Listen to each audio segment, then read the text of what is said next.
Sunday, bloody Sunday. Hello, boys, girls, guys, friends, Romans, countrymen.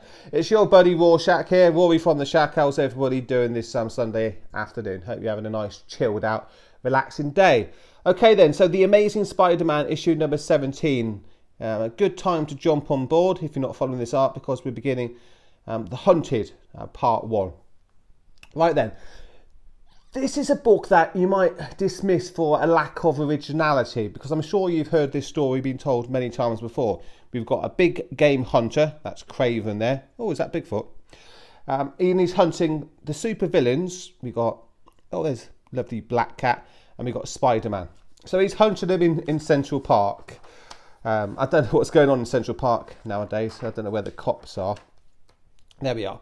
So they're being hunted, it's poor Spider-Man and all these wacky characters, including a cute panda there, by Kraven and Kraven's mate. And yeah, I know what you're thinking. This is going to remind you of many movies that you've seen. Movies like, I don't know, Battle Royale, I think was one. Hunger Games, same kind of thing really. Total Recall, same kind of thing. But the original movie was a movie from 1932, a movie called The Most Dangerous Game. And the general idea, which launched all these spin-off movies, these movies that slightly twisted the formula a little bit. The general idea is that a big game hunter is bored with hunting animals, so he's going to hunt humans instead, because humans are the most dangerous game of them all. This is actually the 1932 movie. It was a favourite movie of the Zodiac Killer, and the Zodiac Killer mentioned it in various letters that he sent to the cops.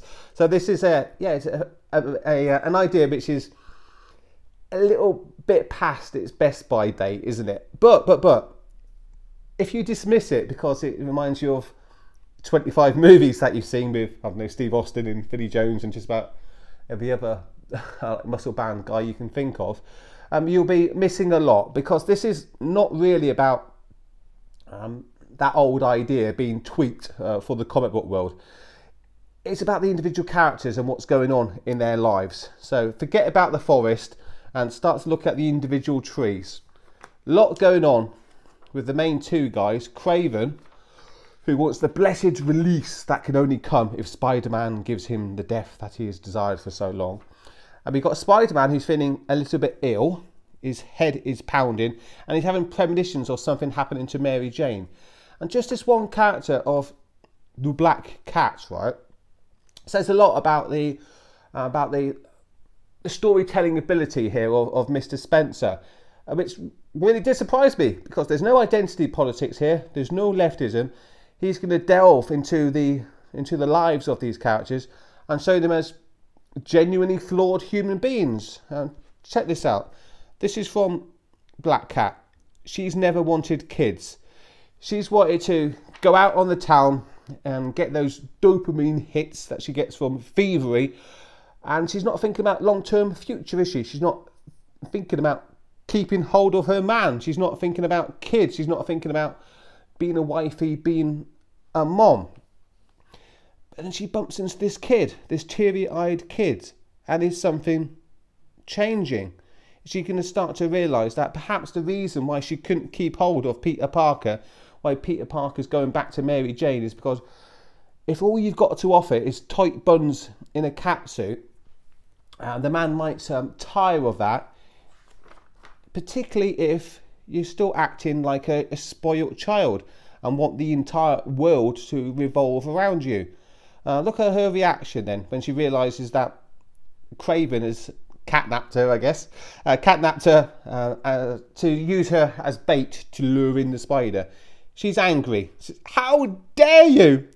How dare you do something like this? Not kidnap me, but how dare you kidnap me just because you want to get somebody else? So yeah, sorry love, just because you're pretty, just because you got those tight buns in the catsuit, doesn't mean that everything revolves around you. So this is a genuine female flaw caused by the illusion of permanent youth, really, isn't it? And attractiveness. So sorry, young lady, you've got a lot of work to do on yourself if you want to move away from this, if you want to become a mommy, and if you want to keep good moral men like Peter Parker around.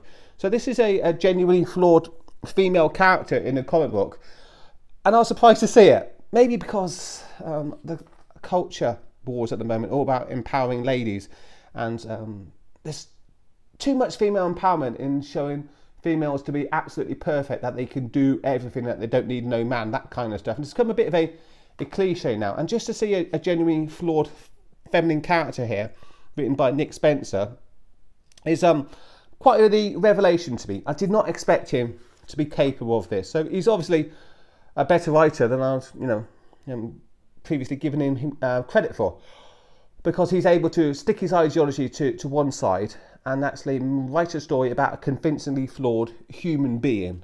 So this is not about empowering the ladies. This is about giving you realistic human characters, and none of us are perfect. Not Peter Parker, and certainly not me. Certainly not your buddy Rorschach. I might have a couple of issues, right? And together with the artwork here, this is actually Craven's son. So there's lots of stuff going on. Lots of stuff going on in this book. It really captured me. It really brought me into the world, because I'm reading about the individual trees, the individual characters here, rather than an overarching ideology, which is the normal sense that you get when you read comic books and you look at movies today. Yeah, when you look at movies like this, you don't see the individual character, do you? You see the agenda. And when I read this book, I didn't read agenda. I read individual, believable, relatable, flawed human characters. So I will be joining the hunt. I will be checking out all of these books here. And this one gets the Rorschach thumbs up. Very surprised by what Nick Spencer's done here. Obviously, he's not a man who's on my side of the political, ideological fence in the ongoing culture war. But when he knocks out a comic book like this, which is all about the characters, where he leaves the ideology aside, where he does a very good job, where he makes them all relatably human, and he really draws in someone like myself, right? I think he's done a really, really great job. So don't think of the Forest here, the Forest being the old movie from 1930s, a canvas that has been drawn on many, many times before. Don't think about the lack of originality here, because this is all about the characters, and Nick Spencer's doing a fantastic job. Yeah, and together with the artwork, I think you're going to have a lot of fun with this book. So if you haven't checked it out, please do. And if you haven't, if you have checked out the book, what did you think? What did you make of it? Did you enjoy it? Please let me know in the comments down below, and I'll wrap up the video there right now. So cheers, guys. Thanks for checking out the vid. Please like and subscribe to the channel if you be so kind, and hit the bell for instant updates, which Google probably won't send to you. And cheers. Take care. Have a great what remains of the Sunday, and I'll catch you all later. See you, guys.